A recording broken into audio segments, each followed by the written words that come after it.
Alors nous sommes ici au château de la Caspichère, à 15 km de Nantes, au sud-Loire. Donc nous sommes dans le vignoble nantais, une des plus grandes appellations françaises en AOC, appellation d'origine contrôlée. Le muscadet, le cépage, le melon de Bourgogne.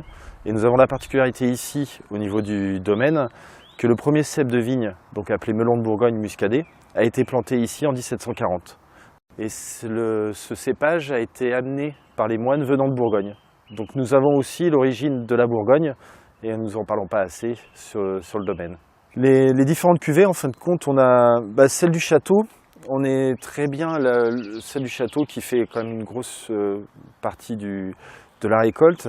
On est sur des vins assez souples.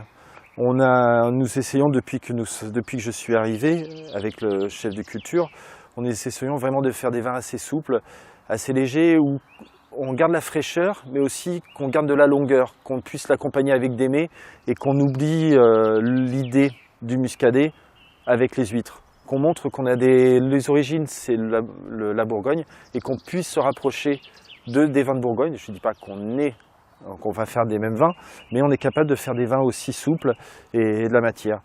Après, nous avons le Clos du Bon Curé, ce sont des vieilles vignes. Alors là, on est sur du terroir, donc on est plus marqué, on est dans la fraîcheur, mais après c'est un peu plus marqué au niveau terroir. Et c'est des vins par contre que je ne fais pas consommer, j'attends 1 an.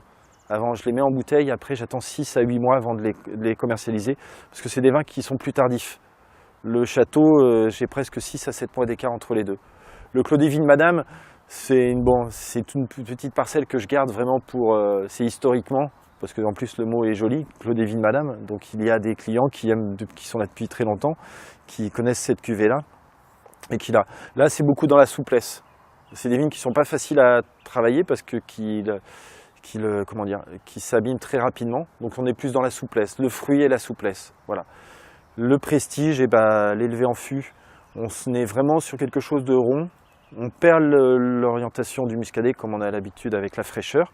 Par contre, on est sur de la souplesse, la rondeur. J'emploie beaucoup le mot rondeur parce que j'ai trouvé que comme on reçoit pas mal de monde au niveau du château, et les gens, comme il y a quand même 50% des vins sont achetés, même un peu plus, sont achetés par des femmes, il faut avoir des vins souples.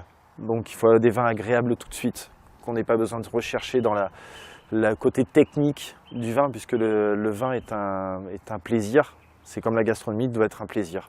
Voilà.